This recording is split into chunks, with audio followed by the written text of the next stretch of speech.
As I was planning my multi-literacy unit, I really wanted to find a website that would be unique and could fit nicely in a small group setting.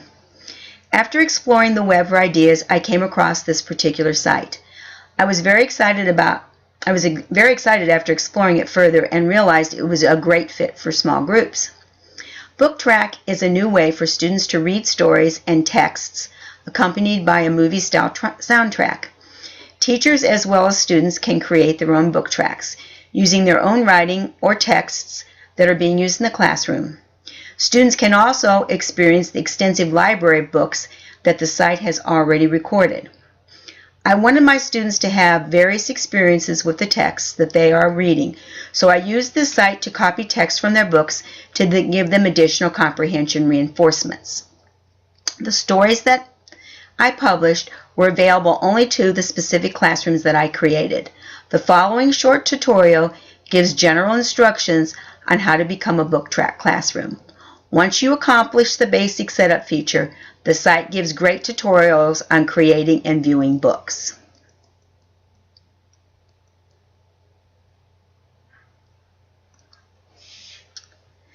So the first thing we're going to do is set up our classroom. And initially you have to launch a supported browser. Google Chrome, Firefox, Opera are all supported browsers. Make sure that the supported browser is up to date.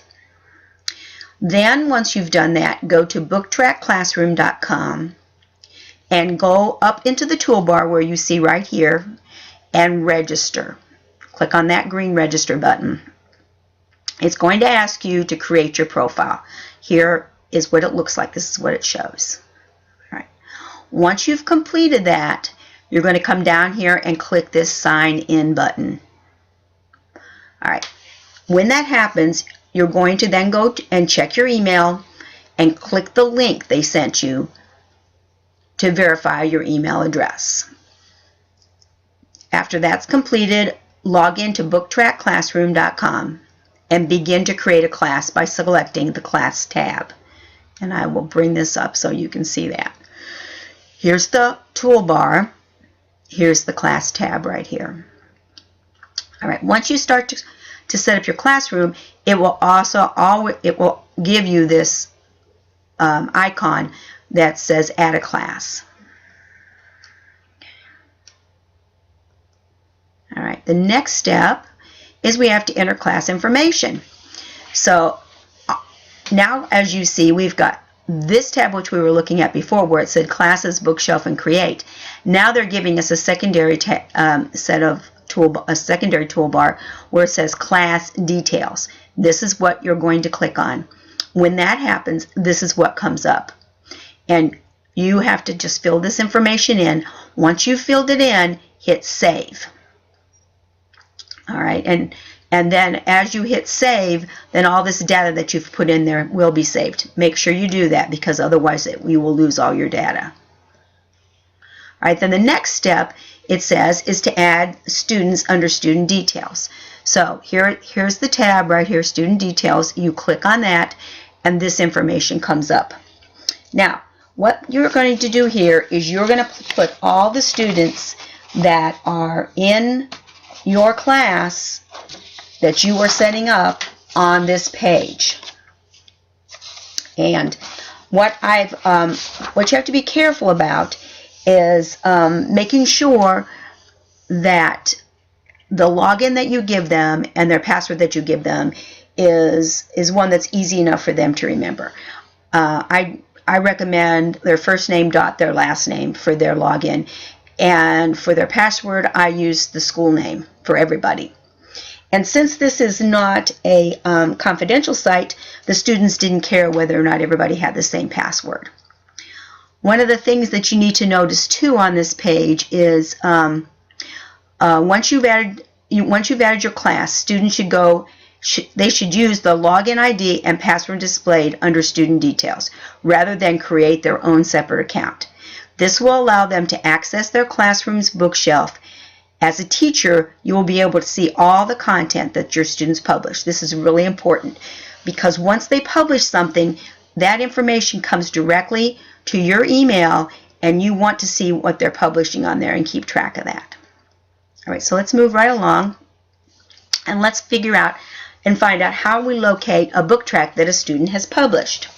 So on this step, we're going to go back to classes, and as you can see on this toolbar, it shows classes. We're going to click on that, and when we click on that, it is going to bring up every class that you have put on your account. And as you can see in this case, they have 4 classes here, and this, where this red arrow is the class that they're looking at.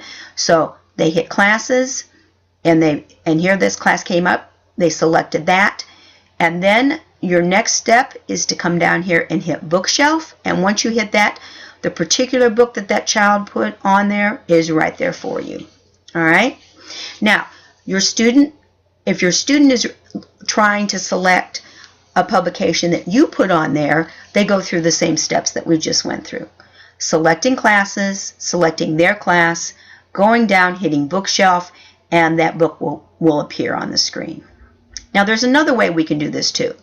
They can start off by hitting just bookshelf on this toolbar, then going to class publications, and when that happens, not only will you see the publications that the class has done, but the student will also get to see all the other books that are on here for them to read. So now at this time I want to talk a little bit about that. It's really, they will give you an option on the type of book that you want the children in your class to read. So be very careful when you choose that, because there are adult books on here. So when I chose the type of publication I wanted them to read, or the book that I wanted them to read, I chose G rating for everyone. All right, so the next step is, and then once you're on this site, the first time I did this, I was a little confused, because when I brought up the bookshelf in the class publications, I saw all these books. But what they do is the book that the students have actually published, or you have published, they embed them within the rest of these books that are on here. Usually you have to scroll down to the end of the list. And once again, there's that book. It came up that student had made. All right, so let's go ahead and talk our next slide and talk about how you create your own book track. As a teacher, you might want to create your own book tracks, and that's exactly what I did. I wanted to have books on there that the students were reading so that I could give them a different strategy with comprehension skills. So the first thing I did, and as a matter of fact, up here at the top, before I even say anything about that, here is a picture of one of the books that I put on there, A Museum Full of Surprises. And I wanted the students, this was a book that really was an excellent book for choosing for this, because there were so many unusual things in it that I was able to choose great music and great sound effects for this book.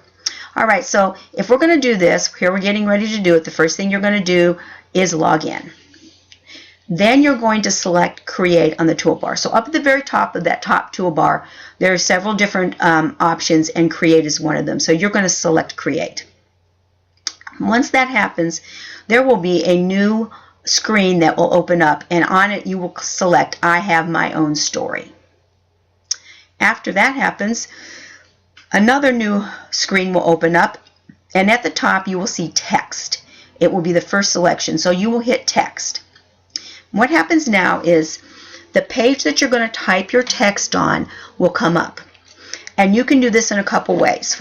First of all, you can type your text, including the title of the book and the chapter, directly right onto the page, or you can insert the typed text from Word. Now, one thing I did notice after I did this a few times, it will not accept the title of the book and your chapter name. You will have to actually type that directly on to the page that they provide you with.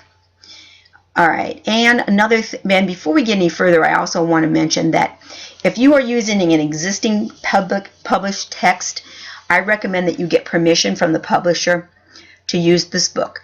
Make sure that you cite the references at the end of the document. Okay, so now once we've done that, we're going to go back up to that same toolbar where it says text, and we are going to hit sound. Okay, because now your whole text is on, you want to start adding sound to it. So when you hit the sound toolbar, you will highlight the area that you want to apply sound to. A new window is going to come up with a collection of music, ambiance, and sounds. Now, this is the part that's really fun to do, and it's very exciting. It also takes a lot of time. First thing you need to do is just browse through and use their search engine and look for all different types of specific music and or effects.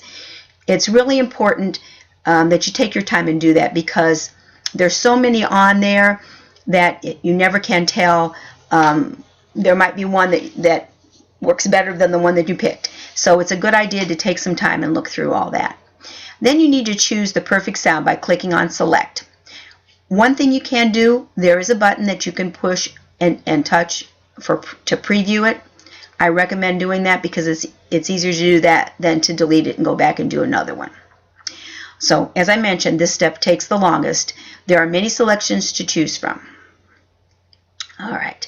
Now continue to go back and forth between the text and the sound until you have your whole book track completed. Make sure as you are doing this, you are saving as you go.